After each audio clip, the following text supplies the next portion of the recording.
The water is finished, so there is no water. They had to go all the way to Basse.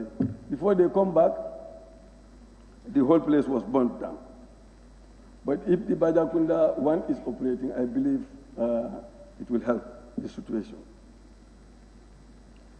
I believe, Honorable Speaker, security reform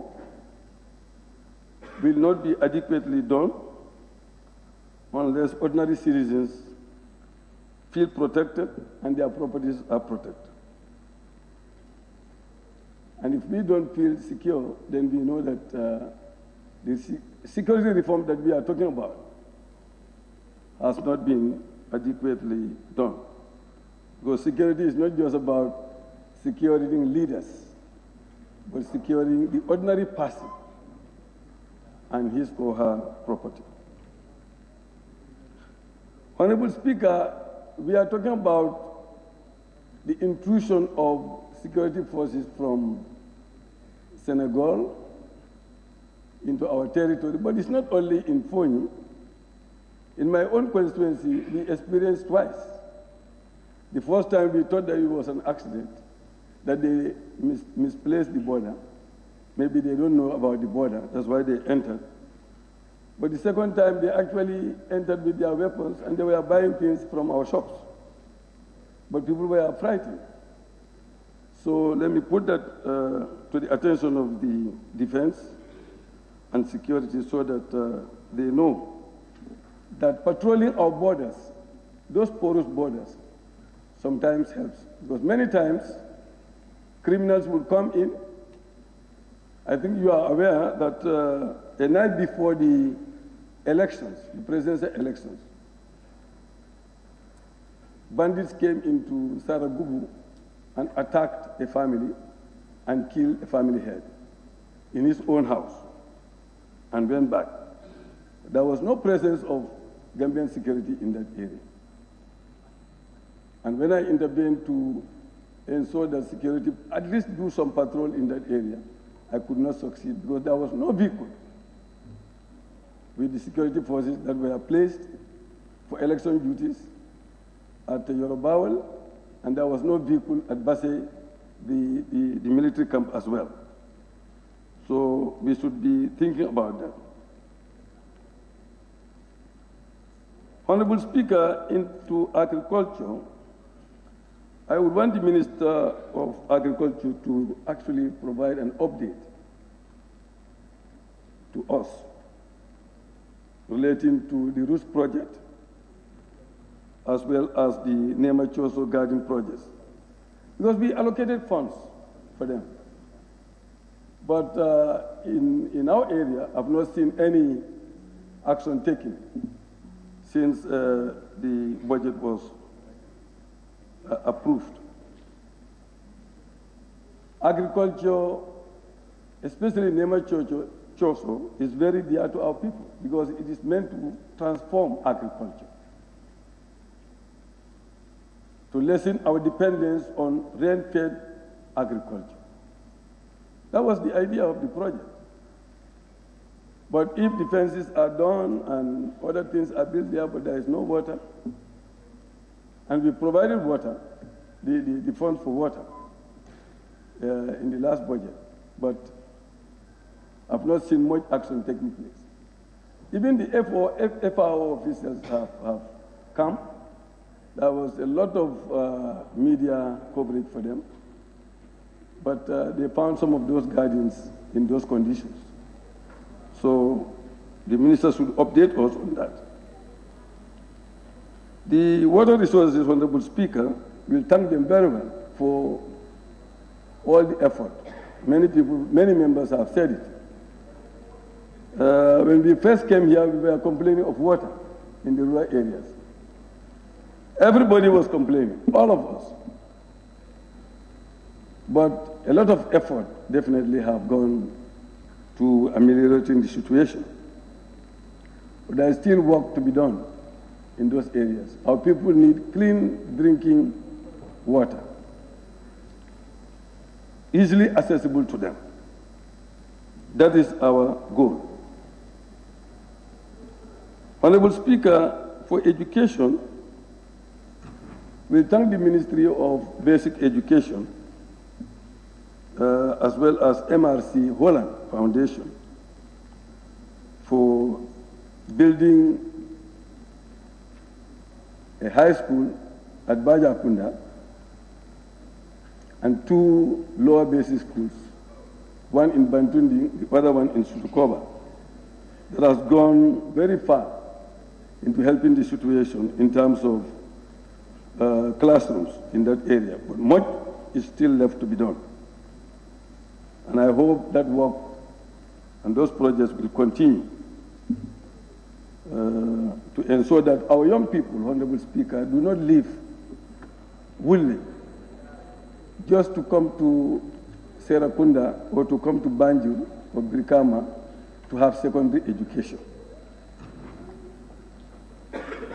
We should be able to avoid that now.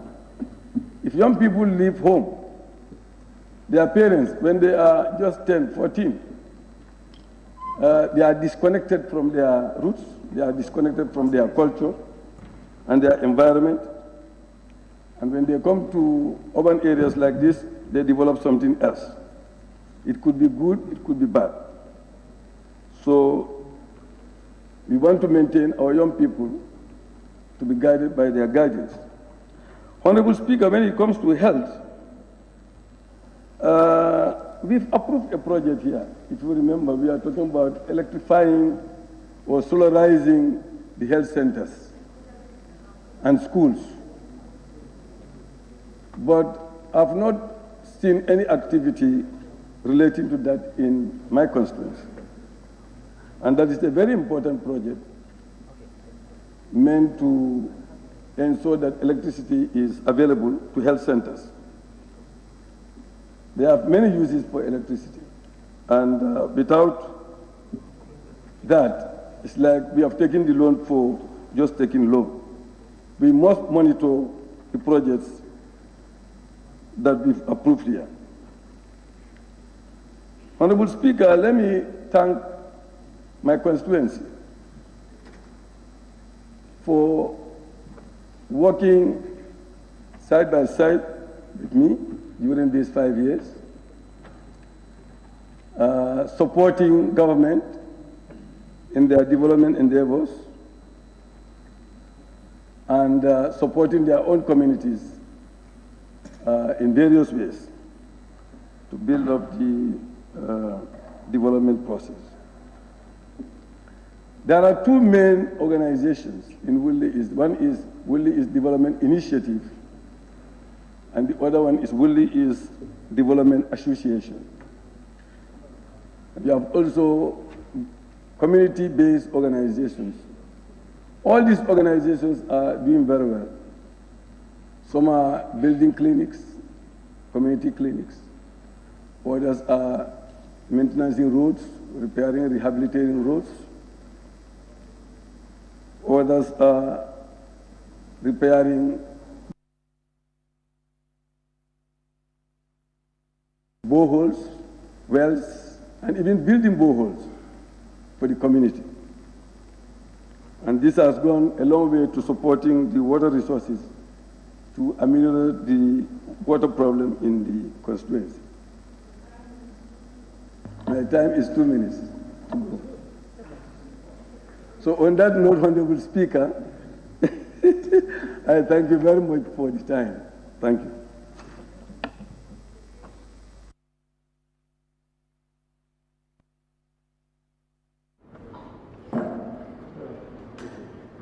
Thank you very much, Honorable Speaker, for giving the opportunity. And Honorable Speaker, let me also seize this opportunity to thank you for your farewell speech, that explicit and meticulous speech you have just made in this assembly in the morning. Thank you so much. We are deeply indebted, to owe you that gratitude. Honorable Speaker, let me also thank my colleagues, for being working harmoniously in the past 5 years. They have been real brothers and sisters, and I really enjoy working with them. And also, especially the doyens in this assembly, the Honorable Member for Serakunda, Wuli West, Nyana Dankunku, and nominated member, Honorable Majanko Samusa. Honorable Speaker, I really learned a lot from these people, and I need to thank them profusely for being there for us when we need them, especially the Honorable Member for Serakunda. I thank him so much. Honorable Speaker, let me thank the constituency of Opanyomi for giving me an opportunity to represent them in this August Assembly. Madam Speaker, this is a constituency. When I was coming here, we never had a tar road. We never have electricity. Many of my communities were a lack of clean drinking water. But thanks to Allah subhanahu wa ta'ala and the government of the day, we have registered tremendous development in Opanyomi in these past 5 years. So we are really grateful. Honorable Speaker, if you could remember somewhere around the government system, or 1.5 months ago, there are some burglars that enter into one of the SECO in Opanyomi, and they stole some cars from the SECO. But they went scot-free, they went free, something like that. No, they were not caught. And the reason being that is the police station, the only one police station we have in Opanyomi, they are not equipped and they are without mobility. I'm therefore appealing to the Honorable Minister for Interior to definitely find means of equipping these people so that if a similar nature of that thing happen, they can pursue the criminal. Honorable Speaker, a lot of development have been registered in Opanyomi during the past 5 years. And we have been lamenting for one key important area which has not been addressed. That's the Kunta Kinte Island. That's the James Island we have in Jufre. As I've been saying here, this island is getting eroded by the river day by day. Meaning that, the size of the island is getting smaller. And the ministry or the government is not doing any effort to preserve the island. So I can tell you, Honorable Speaker, the island is in an endangered situation right now. It can get extinct, may God forbid, at any time. And the jetty also there is in a deplorable condition, which needs to be rehabilitated or to be repaired. But we have set a lot of parliamentary questions on these particular issues to be addressed. No action has been taken. This is our main concern today. And therefore, if I'm making my last speech in this particular 5th legislature, I have to mention it. That is a problem that we have been lamenting about it, and it's not been addressed. That's the fact. And Madam Speaker, as Opanyomi is a predominantly farming community, many of the farmers are groundnut growers, and they are taking their groundnut to the surplus. Some of them haven't received their money still, and that's a problem that needs to be addressed as soon as possible. And I cannot conclude without mentioning that. Honorable Speaker, I have to thank the Almighty Allah for keeping me alive, healthy up to today, and to give me that opportunity of serving my people. And therefore, I am, indulging on my colleagues. We are going into parliamentary election.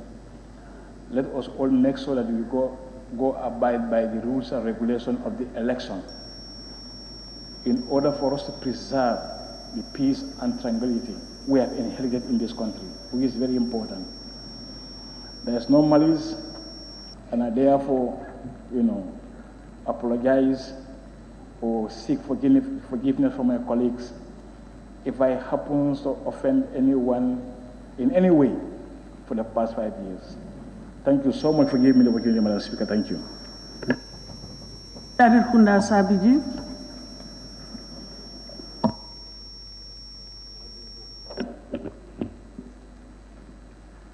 Thank you, Madam Speaker.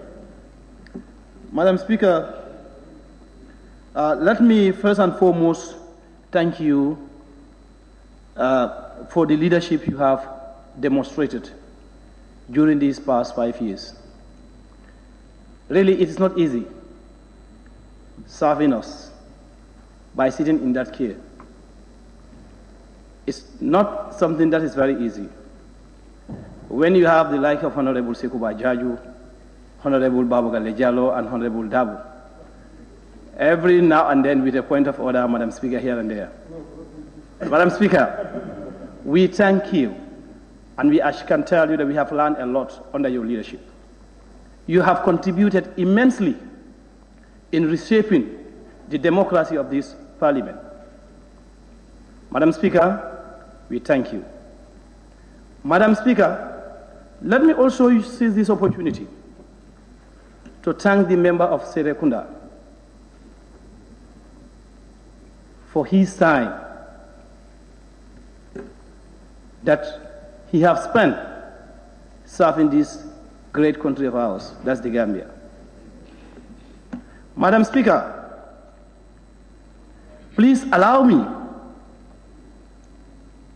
to pay a personal tribute to Honorable Member of Serekunda. Madam Speaker, the veteran Honorable, with his utmost best and honesty, he did great for this country.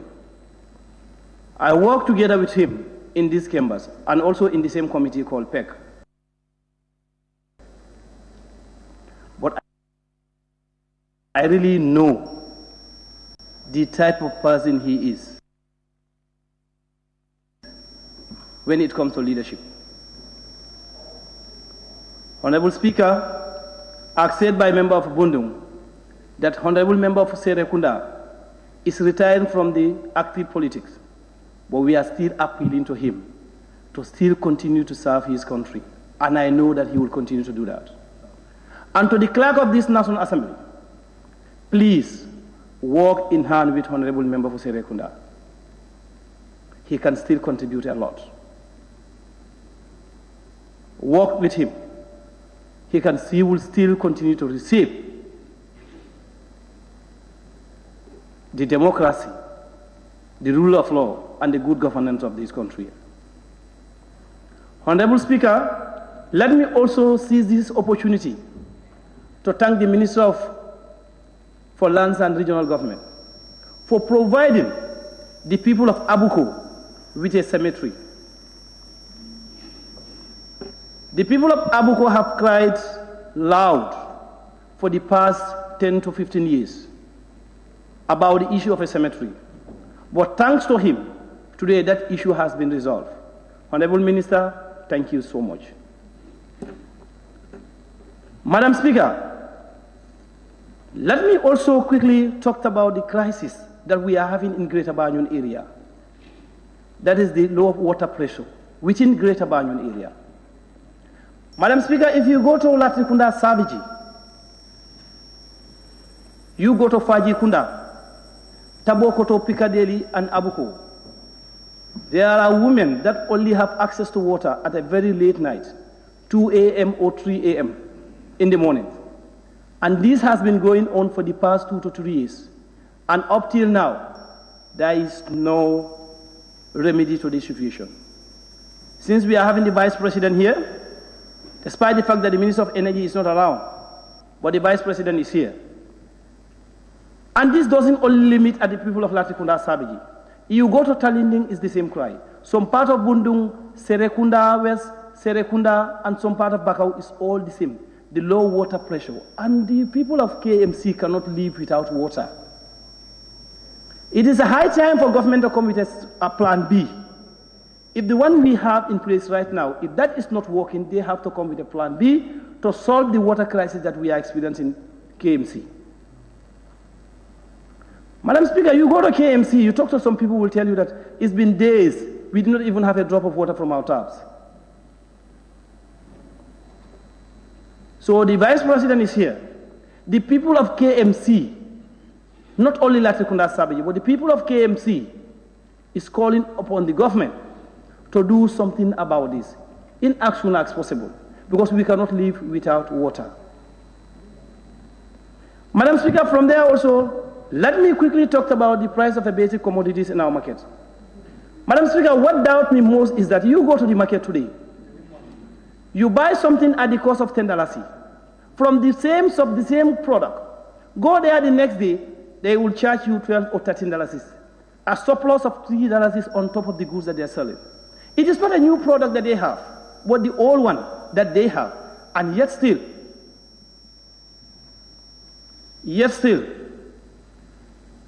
government is not talking about it.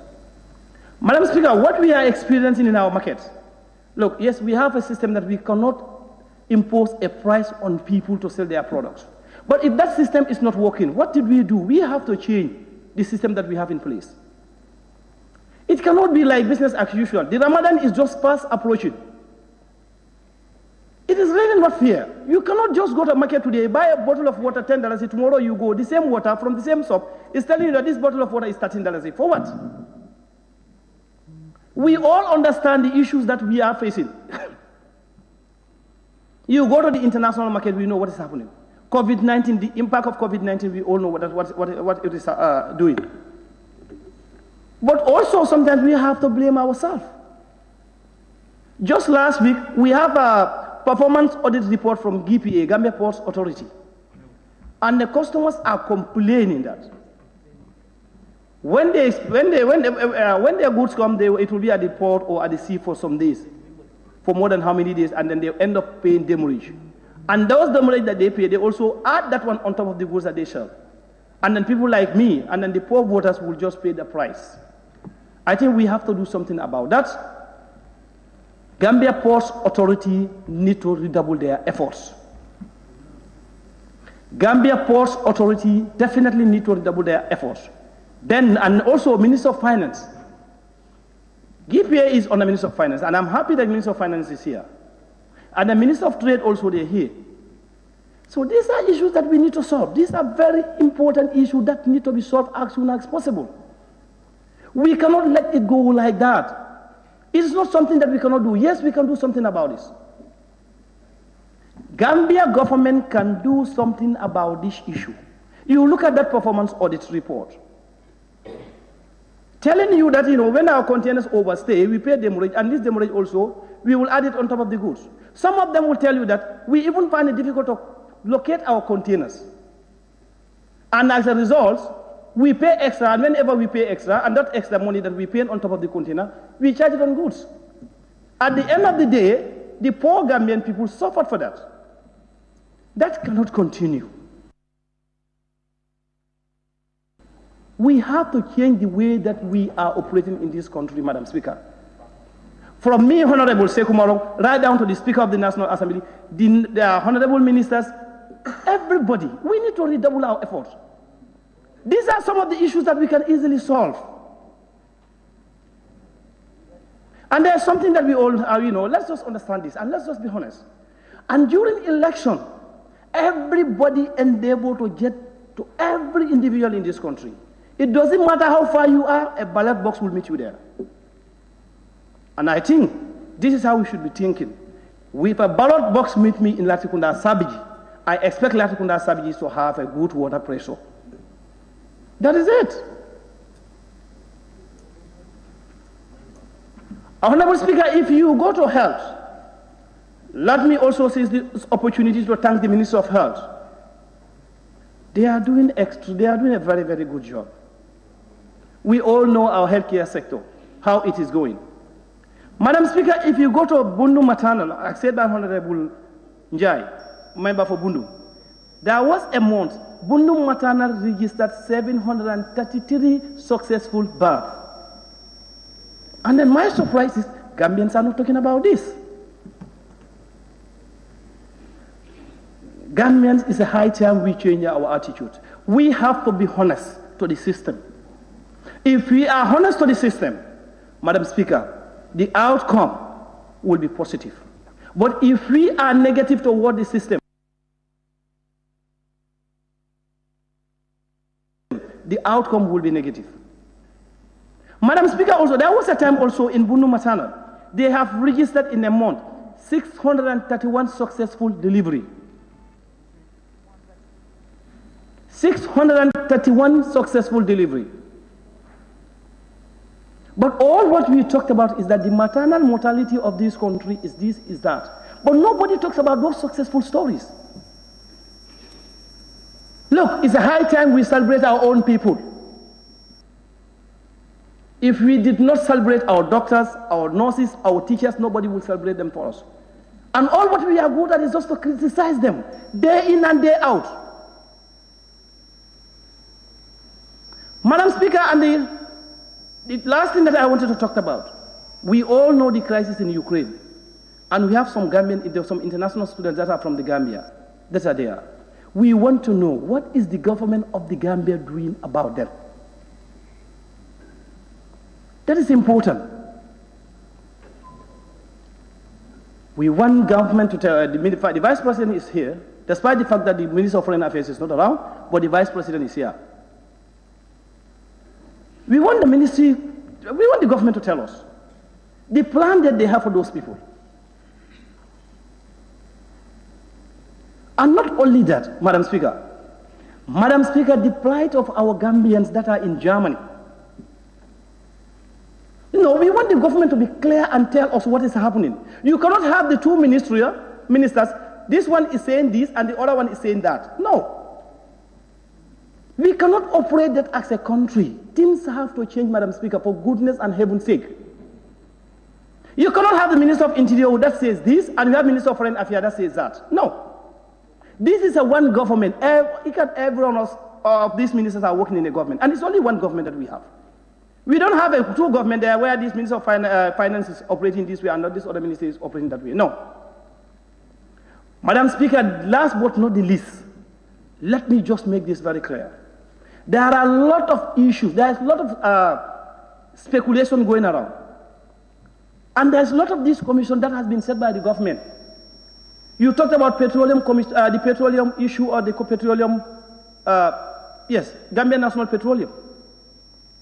There are a lot of commissions that are set. We want to see the outcome. Madam Speaker, it cannot be business as usual. You cannot have some few people sitting down.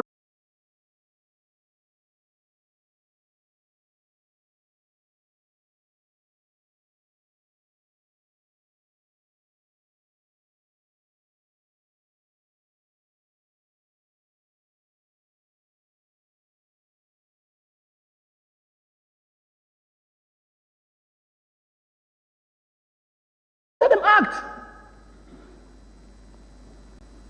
Because if they don't act, government will still continue to say that this government is corrupt, this Mr. X is corrupt, Mr. Y is corrupt. So we expect this government to act, as soon as possible. Madam Speaker, on that note, let me just seize this opportunity to tell you that I really enjoy working with you. Despite the fact that, yes, sometimes here and there we do push and pull, but I definitely enjoy working with you. Thank you. Thank you. Maybe you are one of the chair challenges. Honorable Member for Serekunda.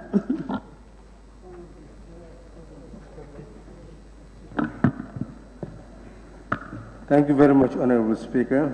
We were working on the report, validation of the port's cargo handling report. That's why I did not listen to your maiden speech. But I believe it has indicated very clearly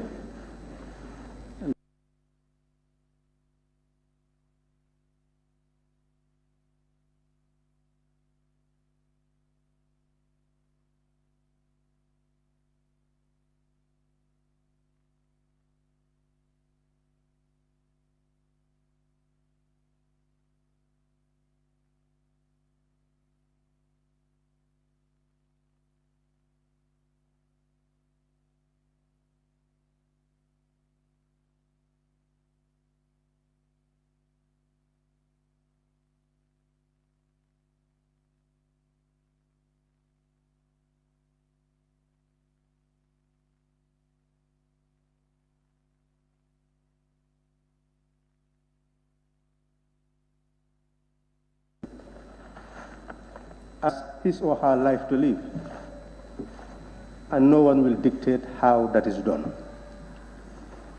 But as representatives, our words and deeds must have guards and fences aimed at protecting the vital interests of our people. And that's why we are here in this assembly. This is the beginning of the end, but it's also the beginning of another beginning.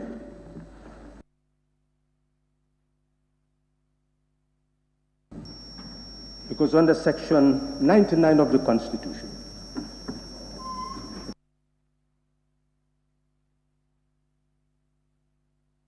this National Assembly stands dissolved a day preceding the day when the first session of the next National Assembly begins. So we are National Assembly members up to that day, and the business of this House should continue up to that day. Honorable Speaker, I came to this National Assembly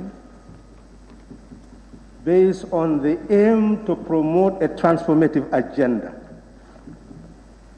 because we have effected change and we wanted constitutional reform, legal reform, security sector reform, to ensure that we have the constitution of a third republic. That has not happened. We aimed to end the mistakes of the past, remedy it, open hearts, get perpetrators and victims to sit and then look at the injustices that have been perpetrated against our own brothers and sisters, so that we can feel the pain of torture and injustice, and then try to remedy that situation, convince the other that it was a system that made what happened happened, but we are willing to change, to amend, to reconcile, to build a new Gambia for all of us. That is still in the pipeline. It was my objective to be here so that together we'll start building a self-reliant, a self-determined economy for our people, so that whoever comes tomorrow to lead will have a foundation to rely on of self-reliance and self-determined development. We are still on that path. Honorable Speaker, the future is ahead of us. We must head towards it. We either do so rapidly or we'll be left behind. But move we must, either as self-determined people or with fits of clay. And if we do wear fits of clay, Honorable Speaker, the world will move and will be left behind. I am glad that members here are ready to rethink so that we can reinvent our relationship as a people, executive and legislature, in order to serve our people better. We must start somewhere. We do not expect perfection. I came with an aim. That aim could not be fulfilled, and I had to readjust, recalibrate my objectives. To become functional in this parliament, to look at the standing orders, to work with members, so that we can institutionalize the standing orders, and at least begin to build a system, an accountable one. And Honorable Speaker, I'm sure you must have mentioned how we have worked hard to be able to build a system that is moving towards greater accountability. And I'm sure the executive will appreciate the contributions made in looking at their bill, scrutinizing it, considering it, and even giving advice to improve, to develop. That is the spirit. We all have our competences, and we must all believe in each other. We must want the Gambian to be the best and appreciate the best in people, because that is what collectively will build a better Gambia. Each with competence, doing his or her best, and all of us recognizing it, appreciating it, and helping each other to move forward. That was the objective of that one Gambia, one nation, one people. But we have not achieved that. But we have achieved this. I was looking at Ukraine just this night, last night, and I could see the bombs dropping. That's Europe, example of democracy. Where is it? Who are we learning from? But look at us. Where are the bombs? We prevented them from happening. APR is here. UDP is here. And even NPP has emerged. That is the Gambia that we have. That's where we must move from. It's left to each of us to prepare for the type of future we want for ourselves and our people. For the executive, the vice president is here. The work is still undone. It has started. I am convinced that under Section 77 of the Constitution, the vice president is the leader of government business in this National Assembly. Different from the past, under the House of Representatives, where the person was a member of the National Assembly. So it is important that we should have even been addressed by the executive by now. That each year in January, the executive must make sure that it sits and thinks of what it intends to do. What is the legislative program? You talk about 53 bills. We could have passed more with an organized setup, an executive that is focused, that knows what it wants to do, the type of bills it wants to pass throughout the year, and it becomes a legislative agenda. Pass on to us, and we prepare ourselves for consideration. To demarcate what is urgent, and it comes with certificate of urgency. What is not urgent, we ensure we scrutinize. That's what we need, Honorable Speaker. Look at Serekunda. I came to represent Gambia, sent by Serekunda. Today, that is the same Serekunda, without football fields, where a school, Serekunda School, is transformed into a football field, affecting the learning basis of children. You don't have any community center, no recreational facility, nowhere a human being can take as a human being that is relating to a country that loves you, that serves you, that wants to bring you up as a child, as a child. The same thing with electricity, water supply. Do we really need to control this type of same systems that we have? Do we need to rethink? Maybe in terms of water supply, should it be just these big pipes coming from nowhere to everybody? Could it be regionalized, that certain systems are put to be able to serve certain areas, to provide electricity, water supply? We need a solution to this problem. Look at the drainage. We've talked about it. Engineering design not properly assessed. So these are issues. They must be looked at. Honorable Speaker, if you come to my home and you look at the street, every morning you see these women in droves will come with their children 5 o'clock in the morning to occupy that whole place. A clinic is there, but even to move with ambulances sometimes is a problem. But who can you blame? Who is responsible for all those people? What should we do? Should we just look at things like that? We are not an organized society. We may not have everything, but at least you start from management. Be organized in the first place, and then work towards greater investment into development. Honorable Speaker, this country still is begging for a way forward. And if we are sincere, we will not fool ourselves, full of self-praise. That is not the way forward. Hardship is here. Suffering is here.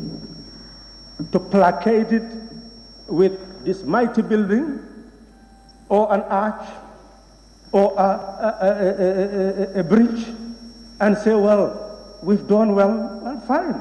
It's an assessment. We've done well. To build more bridges and roads, yes, fine. It's development. But unless we free from people from being born in poverty, living in poverty and dying in poverty, we have not done the type of wealth that our people deserve. The wealth that our people deserve is to free them from poverty. And that is not the reality at the moment. Honorable Speaker, I'll be leaving Uncle Sidi Diatta here.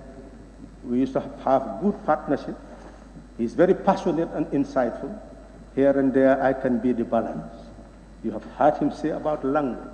It is important to talk about language. But language without knowledge is vain. If you do not have knowledge, you can speak any language. Your language will be immaterial to development. The problem of our languages is simply this. Bring those vocal people in this National Assembly if they know about economics, if they don't know about budgets, if they cannot write about it, then they'll just be speaking. And the sky is the limit to what they say. But it will never impact on development. If we don't know about science, if we don't know about technology, it's the same situation. So there is a knowledge gap in our languages. And we refuse to feed our languages with knowledge. That's why the Chinese are Chinese, and you go and study Chinese because they have incorporated all the knowledge of the world into their language, into Arabic. But African countries have not done that. Maybe the Swahili is trying, but African countries have not done that. So our languages are vain and empty because we have not fed them with the knowledge that will enable other people to learn our languages so that they will know nature and society and about the world. That is the challenge. And a challenge that he, me, all of us must begin to address. It's a battle of ideas, battle of knowledge in the world. If we do not assimilate that knowledge, we'll be left behind. We'll go nowhere. And that is what I want to leave with this parliament today, that I appreciate everything that people have said. But my life has been lived well. I have done what I wanted to do, and I'm a happy person. When I die today, I know that I have done what I was supposed to do based on what the demand of my times and circumstances are. Development is demand-driven. Leadership is demand-driven. It's what will take your society forward that must make you to feel the pulse of people, for your heart to beat in unison with the heartbeat of your people. Duty must call, conscience will respond, mind will respond, heart will respond. And then we are shaped towards a common destiny.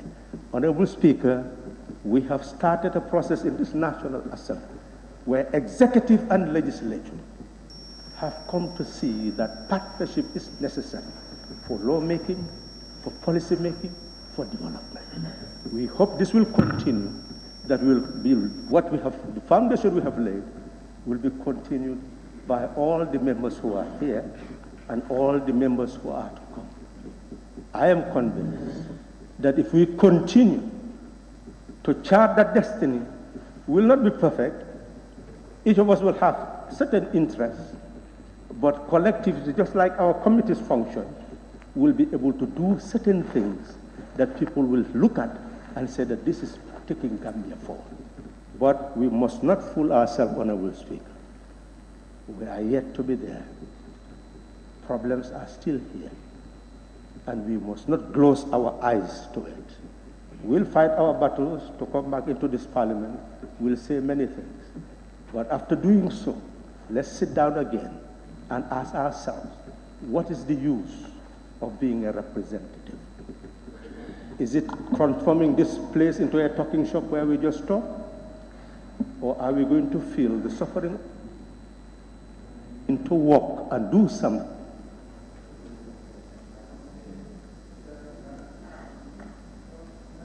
What? Thank you. Why are you guys revising the clock? Thank you very much, Honorable. Honorable Member for Busumbala.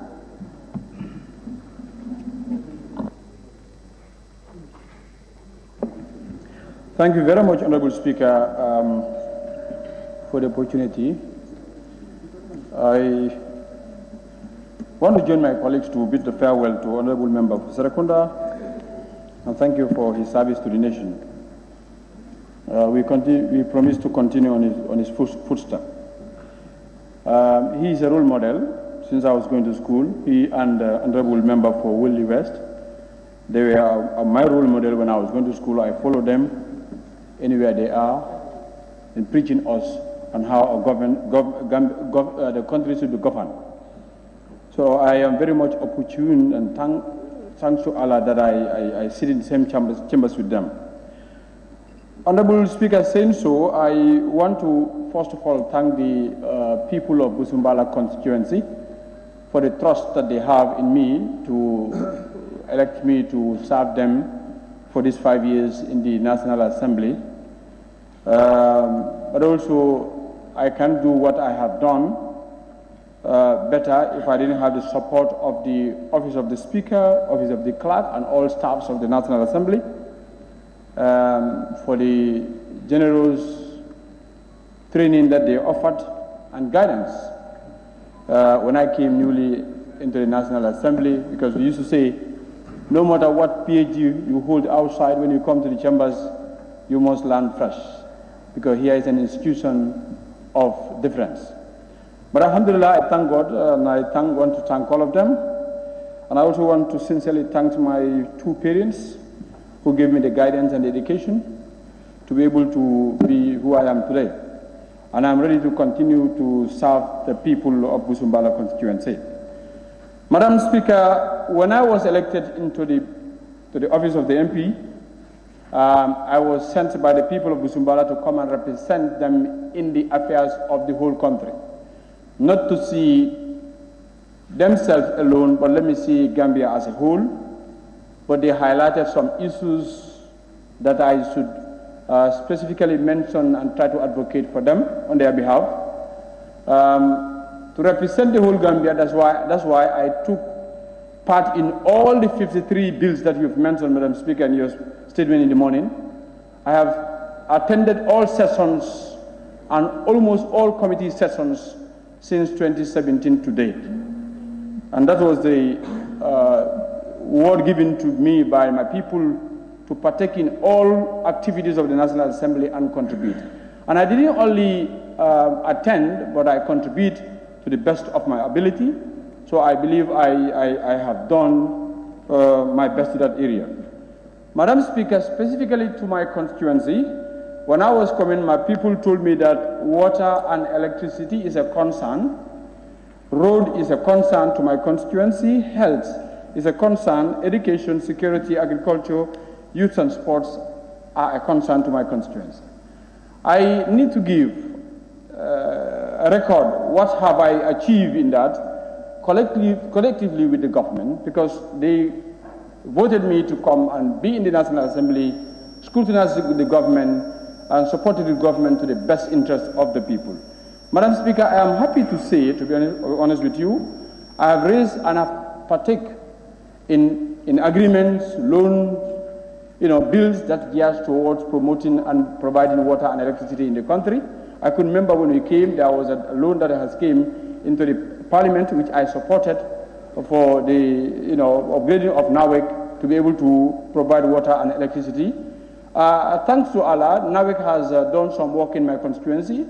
They are doing water expansion. It's not yet completed, but I'm hopeful they will do that. Road construction, the government have done a little, because in Banjulunding I'm able to get some, and I have been promised, and it has been taken as part of their plans, come in the near future.